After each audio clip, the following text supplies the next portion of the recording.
بیا مو هم وخت په خیر ستړي مه شئ. او د خپرونې په دې برخه کې موږ ذبیح الله محمدي ذاخر له ځان سره لرو.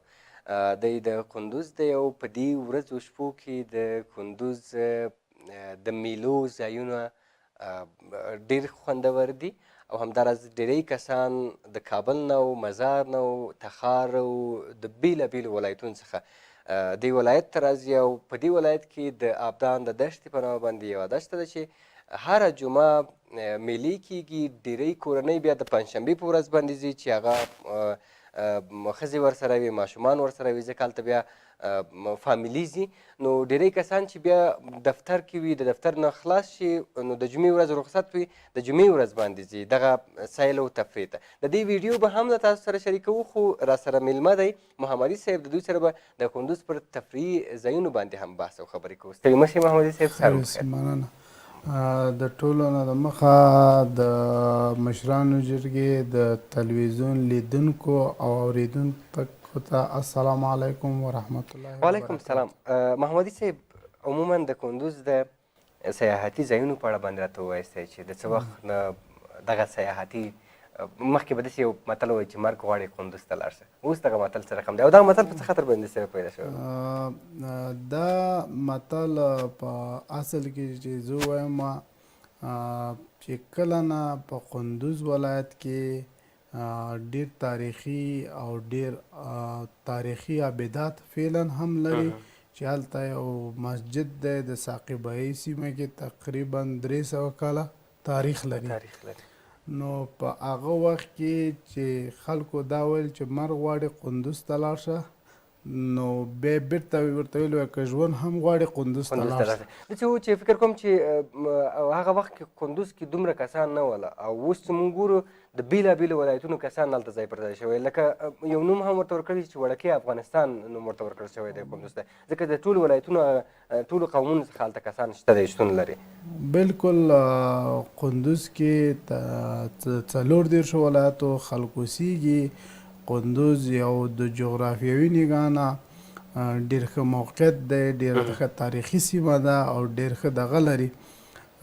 تاسې مخکې پوښتنه وکړه، د هغې په ارتباط به زه درته ووایم چې کندوز د زموږ مشران چې کومې قصې کوي، نو کندوز ولایت ته به ظاهرشاه بابا د 10 ورځو دپاره تفریح ته راتلو. نو چې کله به هغه تفریح ته راتلو، ظاهرشاه بابا به بیا عضلو به په کندوز کې نیول کېده چې یو د تاریخونو نه دا تاریخ دی چې دا ډېر ښه دغه دی. په هغه وخت کې حاجي صاحب ګلستان د کندوز مشر و، سپین ږیری و، د عضلو مشر و. بیا به د نورو ولایتونو کندوز ولایت ته خل راتلل په حمل میاشت کې یا د نوروز چې موږ ورته تاسې ورته وایستو، د حمل په اوله ورځ بیا به هلته مسابقې نیول کېدې. ظاهرشاه بابا به هلته د وزلوبې ډېر ښایسته میدان دی، ډېر ښایسته تفریحي ځای دی. نو هلته به ظاهرشاه بابا ناست و، کابینه به وه، صدراعظم به و، خل به و، دا به ناست و او دغه وزلو به ترسره کېدله. دا وزلو به ترسره کېدله، ډول به و، اټنونه به و، وزلو به وي، د نورو ولایتو ترمنځ به مسابقې وي. بیا به چې کوم چا هغه په عامیانه ډول آخرالحق به چې چا واخیستو، نو بیا به هغه ته بعد ختم د دې دغه نه چې کله به دا مراسم ختمېدل 2-3 ورځې به دا وزلو به وه. بعد هغه نه به بیا د دغه کپ به بیا دغه ته ورکوو، هغه ګټونکي ته ورکوو، ګټونکي ته، د آخرالحق ګټونکي ته، چې هغه ته به ډېره پیسې هم ورکولې په هغه وخت کې. بیا به هغه کپ هغه ته ورکوو، بیا به دا مراسم ختم شي. یعنې دغه د تفریحي ځایونو د سیاحت دغه د هغه وخت نه را په دې خوا شروع شوې ده. اوس راته ووایاست چې اوس هم هغه دغه خبره ده، کله کله چې زه چاته وایم چې کندوز ته ځې وایي چې مرګ غواړي کندوز ته لاړ شه، نه، خو اوس دغه معقوله بدله شوې ده. که اوس وګورو د بېلابېلو ولایتونو کسان د تلاش کوي، یعنې د دې تږي وي چې د کندوز دښتې اودان ته لاړ شي. تاسو ځئ د نږدې ګورئ هغه دښته، څه ډول دښته ده او څومره کسان هلته راځي؟ عموما هره ورځ وي، د جمعې ورځ وي، څه ډول ده دغه تفریحي سیستم؟ د کندوز د ابدان دښتې هم تاریخ به یې زه درته وایم او بیا به اوسنی معلومات درته درکړم. نو د کندوز تاریخي دښته چې ډېر تاریخ لري او ډېر سیلانیان هلته ورځي، 40 ولایتونه خلک هلته راځي. هلته ډېر ښه میله ځایونه دي، مالداران دي، خل دي، ولس دی. نو د هره منطقې یا هر ځای د دښتې ځان ته لذت او خوند لري او ډېره ښه میله پکې کېږي. نو په هغه وخت کې رئیس د سپین زر به چې شیرخان نومېده، هغه د کندوز مشر و، هغه به ظاهرشاه بابا ته خاص پروګرام نیو، بیا به هلته کمپ و، لوج به یې جوړو او بیا به ظاهرشاه بابا راتو او هغه ځای ته به راتو، دښتې ته به راتو. بعد هغه نه به بیا مالداران به ورته راتلل، ولسونه به ورته راتلل، خلک به ورته راتلل، خپل مشکلات به ورسره شریکول او بیا به بعد هغه نه اټنونه ول او خوندونه او مزې به وې.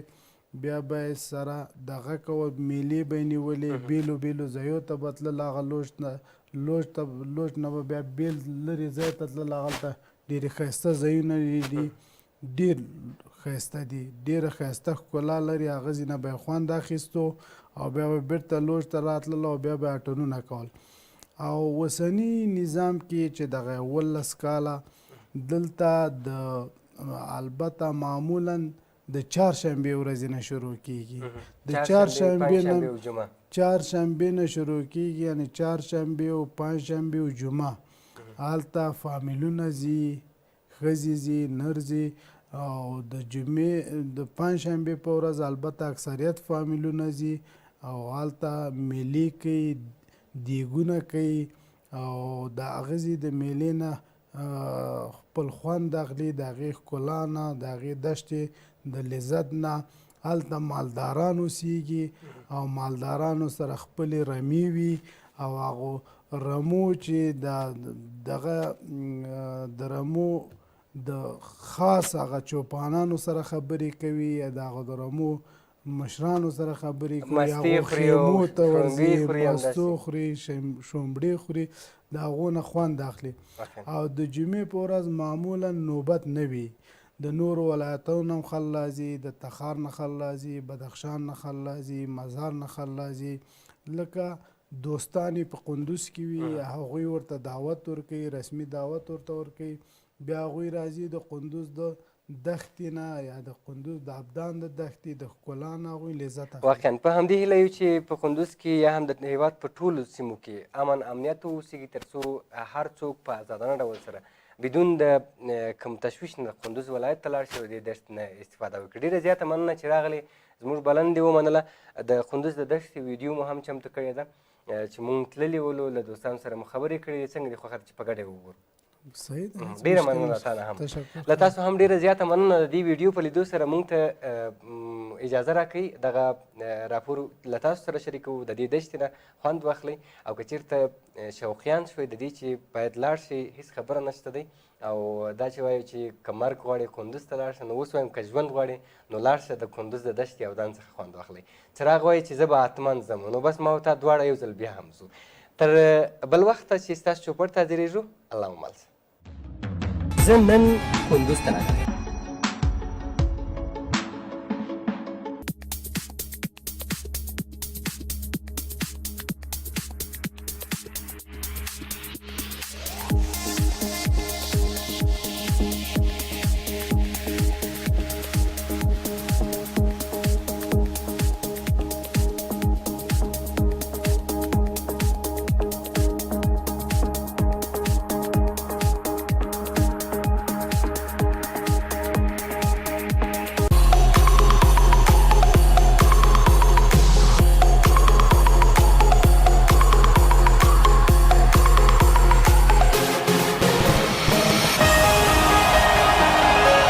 دغه لري دا شینواله یا هم دغه فضا څومره موسم لري، څومره وخت لري چې تاسو کولی شئ راشئ د دې فضا څخه خوند واخلئ؟ بس د اوت د میاشتې نه شروع ده تر عمل تر 15مه پورې د عمره وخت لري. بس هغه نه بعد دا دښته هم زیړه کېږي، بیا څوک ګرمي کېږي، څوک نه راځي دلته میله نه کوي، ځکه بس دښته ده خو مرم تاثیرات لري نه کوي. واقعا د ګورم بلا کسان راغلي دي.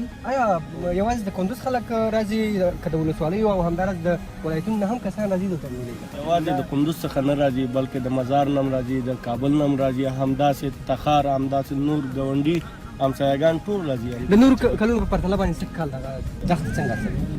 د نورو پرتلو د سږ کال دښته کې وخت لږ امنیت تدابیر شته دی او امنیتي دغه شته دی.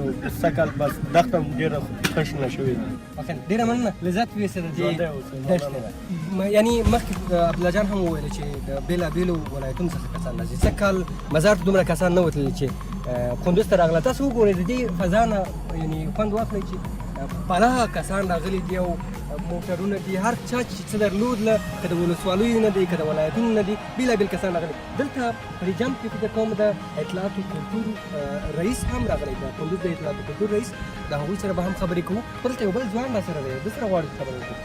سلام سلیوس، څه شی؟ ډېره زیاته مننه، خوشحاله اوسئ. ته د کوم ځای راغلی او نه بهرام خیل صاحب، تاسو راته وایئ څنګه نن مو خوند واخیسته د دې فضا نه که نه؟ هو بالکل مو خوند واخیسته. خو ستاسو په شان ښایسته ښایسته ځوانان راغلي دي او ډېر نوښت خلک ډېر راغلي دي. په کوم څه کې خو همدا شنه فضا ده د خلکو د خوښۍ لپاره. موږ هم خوشحاله یو. سږ کال یعنې دغه فضا ډېر د نور کلونو په تفاوت سره فضا ډېره خوندوره ده.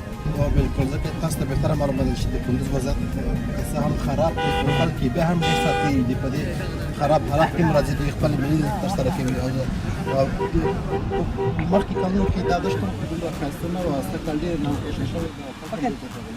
که دا راته ووایاست چې ډېر کسان چې کابل کې ما فکر وکړو دا خبرې مې ورته یادوله، وایي چې نه امنیتي وضعیت ډېر زیات خراب دی، په همدې خاطر باندې نشو کولی. چې دا ډول دلته تاسو څنګه خلکو څومره ډاډ ورکوئ چې دغه فضا څومره امنه ده چې خلک راشي او خپل امنیت پکې احساس کړي؟ د امنیت په خاطر که وګورو خو دلته خو هېڅ هم نشته، ځکه چې تاسو دا فضا ټوله خپله ولیدل، خپلو سترګو ولیدل، خلک هم ولیدل، مېلې هم ولیدلې او خلک ګوري چې ډېر د خوښۍ احساس کوي دلته راغلي دي. د امنیت په خاطر خو کوم داسې تدابیر نیول شوي دي شاوخوا تاسو خپله ولیدل چې فضا پولیس هم ګورو، پولیس هم شته دي او داسې نظامي کسان ټول راغلي دي، امنیت برابر دی. نو تر اوسه انشاءالله چې د کندوز او د نورو ولایتونو کسان چې دلته راځي او خوند یې واخلي. ډېره زیاته مننه، خوشحاله اوسئ. ډېره مننه، تاسو هم راسره ملتیا وکړئ. دلته بلا کسان راغلي دي. بلا زما منظور دا نه دی چې تاسو ووایئ چې لکه هغه بلا خو ځان ته نوم لري، خو یعنې ډېر کسان راغلي دلته. غواړو د هغوی سره خبرې وکړو چې دلته څه کوي. څو کسان دلته ولاړ، تاسو راسره ملتیا وکړئ. ډېر لوړپوړي چارواکي هم دلته راغلي، نه یوازې دا چې عام وګړي راغلي دي، لوړپوړي چارواکي دلته راغلي دي. نوررحیم عاطف صاحب، زه یې پېژنم. سلام، ستړي مه شئ. تاسو نوم یې واخیسته چې نوررحیم عاطف صاحب راسره دی. او څنګه د نن دغه فضا نه څنګه خوند مو واخیسته که نه؟ نن خو تاسو خپله هم ګورئ چې شنه فضا ده، ښکلی لمر ده او هوا هم ډېره خوندوره معتدله هوا ده. او شاوخوا ته چې ګوري نو داسې فکر کوي چې ټول کندوز هم دلته راغلی ده، ښار کې به څوک نه وي پاتې. بس دا په دغسې حالاتو کې لکه څرنګه چې تاسو لکه نن شپه د کندوز د اسمان تیارو نیولی، یعنې هر لحظه د غم او د خفګان خبرې دي. په دغسې حالاتو کې ځان لپاره د خوشحالۍ یو زمینه برابرول دا یو ښه فرصت دی چې برابرېږي ځوانان. یعنې شاوخوا سیمې لا هم ناامنې دي، خو دغه ځای چې دلته د دشت اولاد ورته وایي، دلته کسان په شوق سره راځي، هېڅ ډول د ویرې احساس نه کوي. او بالکل دلته کومه خاصه خبر نشته ده. ځای دلته امنیتي ځواکونه کېږي، د امنیت په موخه ورته راغلي وي. نو واقعا څه مشکل نشته ده، خلک خوند اخلي. لکه مخکې مې چې ویلې هوا ډېره خوندوره ده، یعنې کمرې ته سړی ودرېږي سړی داسې احساس نه کوي چې هوا به ډېره ګرمې. نو موږ هم ترېنه ډېر زیات خوند واخیست. لا هم وخت شته ده، تر ماښامه تر مازدیګره لا وخت لرو، بیا به هم له ملګرو سره دلته انشاءالله تاسو انجوی وکړئ، خبره خوند ورځینې واخلئ. د پوهنتون استادان استاد زاهد کریمزی او همداراز بل استاد راسره مېلمانه، ستړي مه شئ. تاسو ښه یاستئ، خیرتي ده. کریمزی صاحب ستړي مه شئ، تاسو ښه یاستئ. نن مو د دې فضا نه خوند واخیست؟ ډېر خوندور ده. فکر کوم چې ډوډۍ مو اوس خلاص شوه. اوس خلاص شوه، ډېر خوندور. ساعت هم ډېر ناوخته دی. څنګه پلوبې باندې بوخت وو؟ ساعت پلوبې باندې بوخت وو. تاسو ورته ورسېږئ؟ تقریبا 2 بجې وروسته فکر شو استاد څنګه دغه فضا نن څنګه ارزوئ تاسو؟ نننۍ ورځ ډېره ښکلې وه ځکه ځوانانو لوبې وکړې زموږ کرکټ همدارنګه بېلابېل ځوانان راغلي وو دلته سره ومو لیدل د دې شنې فضا نه د دې محیط نه د ملګرو د لیدو نه ډېر زیات خوند واخیست. یعنې دغه فضا یو ډول روحي ارامتیا ورکوي. فکر کوم ډېری وخت کرمي صاحب هم په کابل کې تېر شوی دی او اوس کندوز ته راغلی دی. غواړي چې دلته د دې تر څنګ چې د کندوز د ځوانانو تر څنګ اوسېږي د پوهنتون استازي هم ورته غاړه شوې ده او مبارکي هم ورته وایم. څنګه تاسو دغه فضا امنه احساسوئ د ځان لپاره او د نورو ځوانانو لپاره؟ ډېری کسان تشویش لري چې ولا والله خدای چې څه رقم چې هغه پروپاګنډي کې هغومره وضعیت خراب نه دی او څومره چې دلته وضعیت خراب دی هغه په کابل کې دا په څنګ کې هم هغومره وضعیت خراب دی. هغه کم کم ګواښونه هغه په هر ځای کې شته دی. نور خو تاسو وینئ چې ټوله دښته د ځوانانو ډکه ده، له میلو ځایونو ډکه ده. هوا ډېر ځوانان راټول شوي دي، سره میلې کوي، ناستې لوبې کوي، ټوکې ټکالې کوي او هېڅ ستونزه نشته تر اوسه پورې. هر څوک راتلی شي. بیا خو دا داسې سیمه ده چې د لویې لارې په سر باندې پرته ده، یعنې دغه امنیتي ځواکونه هم تګ راتګ کوي. دا اوس هم په لرې سیمه کې ټانګونه او رینجرې ولاړې دي، امنیتي ځواکونه شته دی، ستونزه به نه وي. هغوی چې هسې ډارېږي نو هغوی ممکن د هغه ډار خو د ارګ په ځای کې شته دی او په کور کې هم هغه ډار شته دی. هغه ډار خو ټولو سره همغه همغه ډار شته دی. نه انشاءالله چې فضا امنه او ډېر امنه، ډېر خوندوره فضا ده، ډېر د میلې او د چکر او د ګپشپ ډېره مننه. تاسو خوشحاله اوسئ. ډېره مننه، ډېره مننه. غلطیان راسره وکړئ. دلته چې کله څوک راځي دښتې ته، په دښتې کې البته هر څه چې خوري بیا نو تلاش کوي دا ټکي ځان ځای کړي. نه یوازې دا چې دا د هر چا دنده ده. یو هغه وایي شهر ما خانه ما، نو دښتې ما خانه ما، خپله دښته باید ټوله کړي. دا ځوانان چې دلته راځي د ټولو ځایونو څخه البته هغوی تلاش کوي چې دغه دښته همداسې وساتي. یعنې هغه فضا باید داسې وي چې هم امنه وي او هم پاکه واوسي، تر څو نور کسان ورته په سم ډول سره استفاده وکړي. دلته نور ځوانان د کابل نه راغلي دي. غواړم دوی سره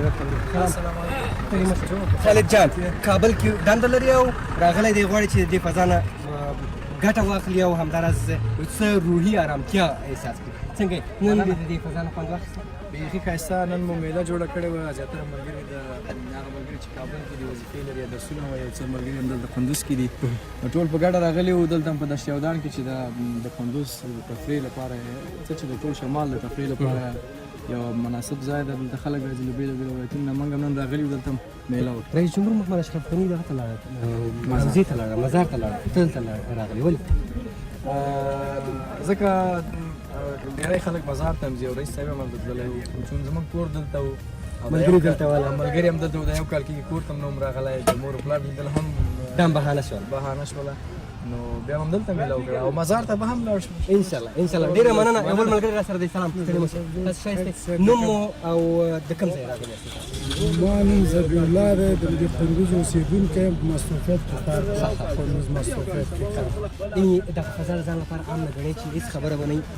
انشاءالله سږکال چې په کندوز کې دغه دشت ابدان کومه میلې دي، ځکه دشت ابدان د کندوز د ولسونو کور دی او غوړ ولسونه دلته راځي، خپله تفریح او خپله میله دلته نیسي او خپل وخت دلته په خوشحالۍ سره تېروي. ډېر ښایسته ځای دی او ډېر غونډ خلک راځي او امنیتي نګاه نه کوم مشکل نشته. موږ اردو پولیس دا غونډه خلکو امنیت په دغه کې نیولو کې ډېره مرسته کوي. فکر کوم چې د اتڼ پروګرام هم لرئ. ډېره مننه، خوشحاله اوسئ. د کندوز د اطلاعات فرهنګ رئیس هم دلته راغلی دی. غواړو چې د هغوی سره هم خبرې وکړو، د هغوی نظریات هم واخلو د دې دښتې په اړه باندې. سلام، ستړي مه شئ. ارزښت صاحب تاسو ښایسته ښایسته. ډېره مننه. څنګه تږی شوی؟ نه تږی شوی نه یم، دلته پرته وه، راجیګه مې کړه. اعلانات هم نشي کولی. دا دې په دې خاطر راواخیستلې چې دا فضا شنه مخکې. یعنې هر څوک هغه مشر دی که کشر دی ټول باید په دې فکر کې واوسېږي څنګه کولی شو چې دغه شنه فضا همداسې صاف او پاکه وساتي. څنګه نن د نننۍ پروګرام نه پوهېږم چې بلا ځوانان در سره راغلي دي او دلته غواړي چې دغه میلې نه خوند واخلي. نننۍ میله تاسو څنګه؟ بسم الله الرحمن الرحیم. مننه مولوي صاحب. نن هغه ملګري چې د کابل نه راغلي وو، البته د کندوز ځوانان چې په کابل کې میشت وي او دندې لري چې هغې کې یو تاسو هم یاستئ، نو دې ملګرو سره راغلو دښتې ته چې دغه ژوند نه خوند واخلو. واقعا چې په سوله کې ژوند او امن کې ژوند په لا سره نور هم ښکلی وي، خو دا چې نسبتا لږه فضا ارامه ده او ښکلی طبیعت دی، نو واقعا چې ژوند ښکلی دی. نو هیله مو دا ده چې خدای پاکه غواړو چې په افغانستان کې دا بدبختګانې نورې ختمې شي، د پاتې سوله او د امن فضا وي چې دغسې ځوانانو سره کورنیو سره داسې دې ښې رازه دښتې نه خوند واخلو. او یو پیام مې د کندوز اوسېدونکو ته او ځوانانو ته او خلک چې په دې دښته کې خپلې میلې ترسره کوي دا دی چې څنګه چې د دې فضا نه موږ خوند اخلو، خو دا هم لازم وګڼئ هغه توکي چې ځان سره راوړئ نو بېرته په کڅوړو کې واچوئ او ځان سره یې یوسئ او په خپل ټاکلي ځای کې یې واچوئ. مه پرېږدئ چې دا فضا خرابه شي او همدا فضا همداسې شنه واوسېږي کوم وخت نه پورې چې وي، نو دا کار به یې وکړو. انشاءالله ډېره زیاته مننه، په همدې هیله یو چې تاسو هم خوند واخلئ. مننه، خوشحاله اوسئ. دا د فرهنګ هیله ده چې کندوز د اطلاعات فرهنګ غونډې همداسې هر وخت ځان ته یو فرهنګي شخص ولري تر څو د خپل کلتور او عنعناتو استفاده وکړي. دلته په کندوز ښار کې البته د ښار ته یا هم د دښتې ته نن ورځ یعنې یوازې هلکان ډېر راغلي دي، کم دي چې کورنۍ به راغلي دي، ځکه دلته بیروبار ډېر زیات دی. نو د پنجشنبې په ورځ باندې یا هم نورو ورځو کې چې هغه وخت رخصت نه وي، کورنۍ راځي، ښځې راځي، ماشومان راځي، دلته بیا ځان ته خیمه وهي او ځان ته ځای جوړوي تر څو وکولی شي چې البته د دې مېلې نه خوند واخلي. راځئ د نورو ملګرو سره هم خبرې کوو چې دوی څه ډول د دې مېلې نه خوند واخیسته که نه. عزیز پردیس هم د کابل نه راغلی دی، زما ملګری دی، دوست دی، زما سره یو ځای راغلی. سلام. پردیس صاحب څنګه یې؟ ته هم څنګه یې؟ ته جوړ یې؟ ډېره مننه. پردیس صاحب څنګه د مېلې کې خوند واخیست؟ خو واقعا ډېر خوند واخیست. خوند خو هغلته هغه کوي چې هغه ملګري چې واقعا موږ یې مثلا د کال بیخي نه ګورو، مصروفه وي، نو د تخار نه همدارنګه د بدخشان نه د کابل نه، نو هغوی سره چې نږدې کښېني بیا ورسره لوبه کوي، یو ځای ورسره ډوډۍ کوي، پنځه ټکانې کوي، واقعا خوند کوي. بس لا هم خوند واخلو. مننه ډېره مننه. او نیکمل صاحب هم راسره و. نیکمل صاحب فکر کوم چې همدوی کوي ته لومړی ځل دی چې راځئ که نه د دې نه مخکې هم راغلی دی؟ تېره اونۍ کې هم راغلي وو، دلته خو نن بیا ډېر خوند کوي، ګڼ شمېر ملګري د کابل نه راغلي دوی سره مو نن دلته تاسې کوربانه وئ؟ نو موږ کوربانه وو، نو دلته مو کرکټ ورسره وکړو، هغه اتڼ مو وکړو، پوره خوند مو ترې واخیست. هیله ده چې نور هم خوند ترې واخلي. ډېره زیاته مننه. د ملي بیرغ نه سره ډېری کسان کېناستلي. ما څه وخت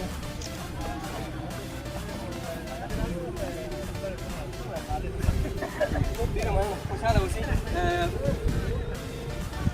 دې خواته هم وګورو.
د پسرلي موسم د مالدارانو لپاره واقعا ډېر زبردست موسم دی او دوی همدې ته ډېر زیات خوشحاله وي او هغه وخت خوشحاله وي چې واوره او باران ښه وسي په دې ژمي کې، ژمی یې ښه وسېږي نو مالداري هم ښه. سږ کال په کندوز کې دومره زیاته واوره نه ده شوې، خو بارانونه هم ډېر ښه وله. لا هم دا مالداران خوشحاله نه دي وایي چې څو بارانونه نور هم شوي وای، تر څو واښه نور هم دغسې وایي. راغلو دغه مالدارۍ خواته، غواړو چې د دې کاکا سره هم خبرې کوو. کاکا هم خواته ولاړ دی، یو کوچنی ماشومکه ورسره دی چې زوی دی، سره خبرې کوو. السلام علیکم کاکا، څنګه یاست؟ ډېره مننه، خیر اوسې. نوم دې څه دی کاکا؟ محمد ولي. څومره مېږې لري؟ درې سوه میږي د ایلاق دي چې باید ایلاق ته لاړ شي باید دغه ته لاړ شي ایلاق ته یو دا منطقي هم اوس په دې وروسته څو میاشتې تېروي دوه میاشتې نور هم دا ورشه د خوراک وي او دا بچیګک دې څه نومېږي ذاکر الله السلام علیکم سړی مه شي نوم دې چی دی څنګه سږ کال د نور کلونو په پرتله باندې څنګه دی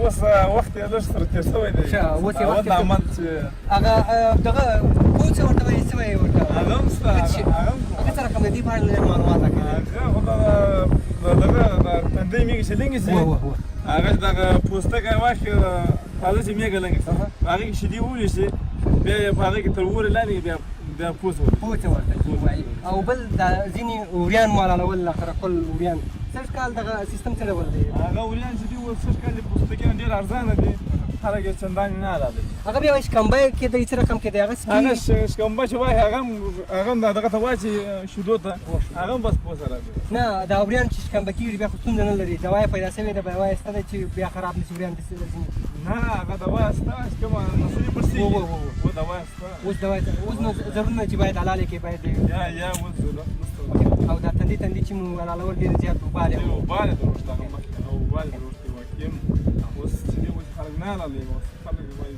سږ کال څونه وریان لرئ د خیر سږ کال یو 200 وریان به دا هلته نورې میږي هم دي او دلته دي دا ګور سره 200 دي بس دغه وخت هم تاسو ډېر زیات خوشحاله یاست او دا پسرلي وخت دی دا خو نو ډېر ښکلي وخت دی دا ښه وخت هم دغه موسم دی ما هم څه وخت چوپاني کړې ده ښه تقریبا یو داسې چوپاني نه چې یو 10-15 ګډې سره کوو ښه یو خاص خوند دی دوی ورته اودان وایي بیا ورته کله چې چول ته ځي چول ته راوځي بیا ناوې ته ځي بیا ورپسې فکر کوم چې ایلاق هم ځي ایلاق څونه وخت تېروي ایلاق نو ستاسې بدخشان دی بدخشان تېرېږي ښه هخوا ته باید څه واښه زیات وي واښه دغه تر دې نه غټ دی هغه بیخي غټ وایي دلته چې ښه ګرمي شي واښه د منځه ولاړ شي بیا هغه ځای کې بیا هغه ځای چې وایي دغه شنې لکه دغه وایي د دې نه شي بیا ژمي کې څنګه چې واورې وموندې بیا زوی کلي ته ناوې ته ځي کلي ته هغه ته ناوه وایي خوشحاله اوسئ ډېره زیاته مننه خوشحاله اوسئ واقعا د مالدارانو ژوند بهترینه ژوند دی او ډېر خوندور موسم یې هم یو د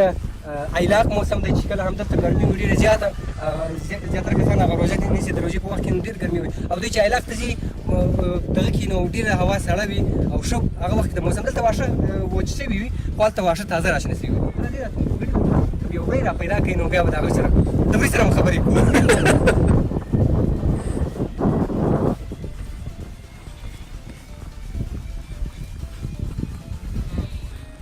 منډې وایي زغلي راځي نه پوهېږم څنګه راوړي او ډېر چې زنان لاس راته راکړي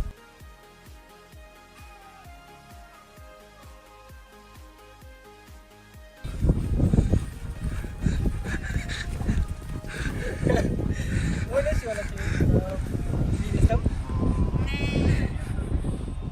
هغه کاکا راته غږ وکړی چې زه نیسم ته راځه یو دا راته وویل چې زه د هغه سره خبرې وکړم ډېر وخت کېږي خبرې مې دي ورسره کړي او دا ډېر تیز وي په خپله دغه کې چې کله پسې منډه کې هغه نور هم ورپسې تېزېږي او تاسو راسره ملتیا وکړه یو دا راته ونیوئ ته راځه د کاکا زوی هم د وري نه کم نه دی هغه هم دغسې ښایسته ده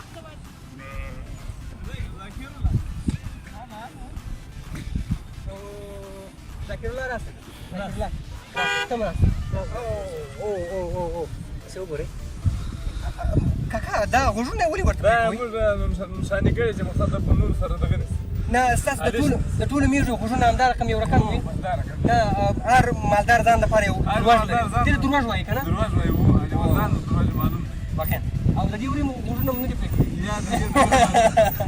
دا غوږونه پاتې دي دا تیار درواغ دی ښه واقعا د مالدارۍ ژوند خوندور ژوند وي نام شما سید رحمان سادات سید رحمان سادات فکر کنم د بغلان د ژورنالیزم د څانګې استاد ته یو دلته راغلی غواړي چې د ملي نه د فضا نه خواهد استاد چگونه احساس کردی خود در دشت یافته؟ در قدم اول جا داره نظر است سال نو و فصل بهار به شما و تمام اعضایی که دوستایی که اینجا آمدن تشریف آوردن از ولایت‌های مختلف از صمیم قلب تبریک و تهنیت عرض کنم. امیدوار هستم که سال نو دریچه‌ای باشد به سوی صلح و ثبات در کشور عزیز ما افغانستان و نقطه پایانی باشه برای جنگ و خشونت. امروز قسمی که شما میبینید دوستا البته از ولایت‌های شمالی البته اینجا تشریف آوردن. خیلی یک فضای سرسبز و محبت و صمیمی را ما در اینجا احساس میکنیم. و چرا نرفتیم مزار؟ دشت یادان آمد؟ قسمی که برای هم هوایده است دشت یادان در ولایت کندوز فاکتورهایی است که همیشه در فصل بهار هم طبیعت به خصوص خود داره. خیلی یک فضای سرسبز و طبیعت کاملا فواره و از آن لحاظ خواستیم که بیم به طرف ولایت کندوز یک دوستایی که اینجا بودن دیگر اونا را هم ببینیم در روز اولی نوروز و از این طبیعت زیبا از این جشن نوروز لذت ببریم. بسیار سپاس و امید که بیشتر لذت ببریم. بسیار سپاس. سلامت باشید. ډیره زیاته مننه. بسیار سپاس که شما هم با ما هستین. زموږ د نن ورځې پروګرام هم دومره دغه ځوانان د بیلابیلو ولایتونو نه راټول شوي دي او دوی په یو غږ باندې د سولې غوښتنه کوي. که چېرته د هېواد په ګوټ ګوټ کې سوله واوسېږي زه یقیني یم چې دغه ځوانان به هر ځای ته په ازادانه ډول سره سفر وکولی شي. نن کندوز ته راغلي غواړي چې ځینې کسان چې د کندوز دي او ځینې کسان د نورو ولایتونو نه راغلي. هیله ده چې په افغانستان کې او د افغانستان په ګوټ ګوټ کې سوله خپلواکي واوسېږي تر څو موږ وکولی شو چې په سوله کې ژوند وکړو او په ازادانه ډول سره موږ خپل پیغام د هېواد ګوټ ګوټ ته ورسوو. زموږ د نن ورځې پروګرام همدومره و. تر بل وخت چې بیا ستاسو چوپړ ته ځرېږو تاسو په پاک الله سپارو د یو اباده او سوکاله افغانستان په هیله. ژوندی دې وي افغانستان.